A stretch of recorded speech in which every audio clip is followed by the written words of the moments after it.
Okay, Form 17 is the next thing that you will be going over with the seller at the appointment.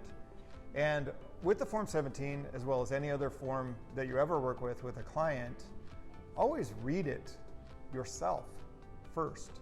You need to understand documents you present to a client, whether it be a buyer or a seller. When you present a document to the person to sign, doesn't it make sense that you would understand what it's saying?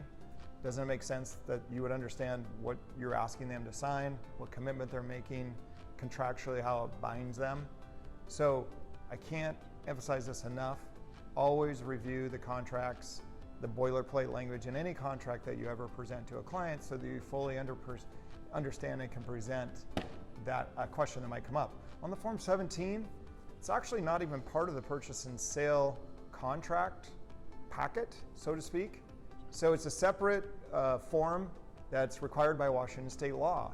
Anytime someone sells a piece of property in the state of Washington, whether it be a single family house, piece of vacant land, multifamily property, commercial property, a legal requirement is that the seller disclosure form 17 for single family residents is completed. Be sure that you explain to the seller that we need to get this completed, get it signed and delivered to the buyer right after mutual acceptance. When the buyer receives that Form 17, they have three different boxes, three different lines that they can sign. They can sign on line number 1 that says that they acknowledge they received the Form 17 seller disclosure, and now they have 3 days to review the information and decide whether or not they're going to proceed. So there's a 3-day right to review in the Form 17. The seller can terminate the transaction based on information that's provided in the Form 17 at their sole discretion. Line number 2 that the buyer could sign says that they've received the Form 17, acknowledging that, and that they're revoking their right to terminate the transaction based on any information found in the Form 17. And then the last line, line number 3 that the buyer could sign, says that we don't even need a Form 17. We don't care.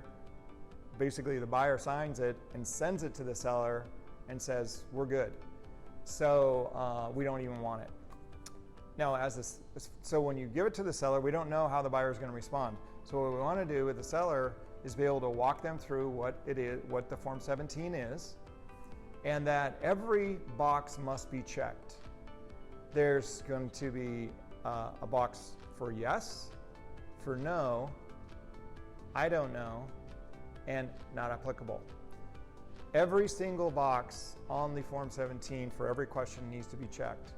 If you don't check every box or sign in all the appropriate places and you deliver that to a buyer, they can basically say, we never received a completed Form 17 if any of those items are missed.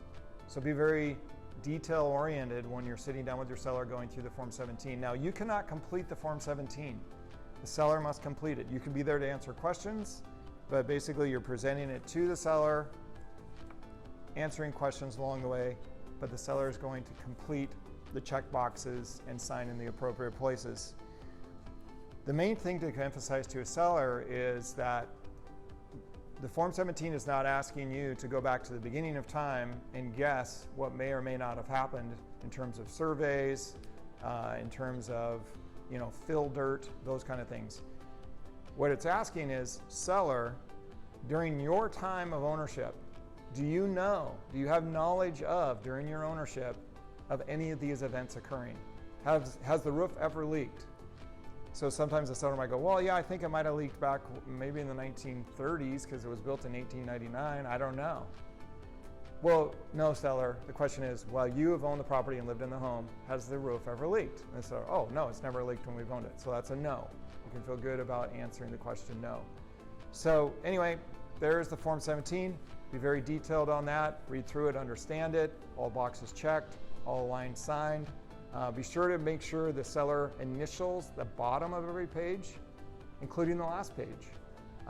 Initials and dates. Okay, that's it. Good luck with Form 17.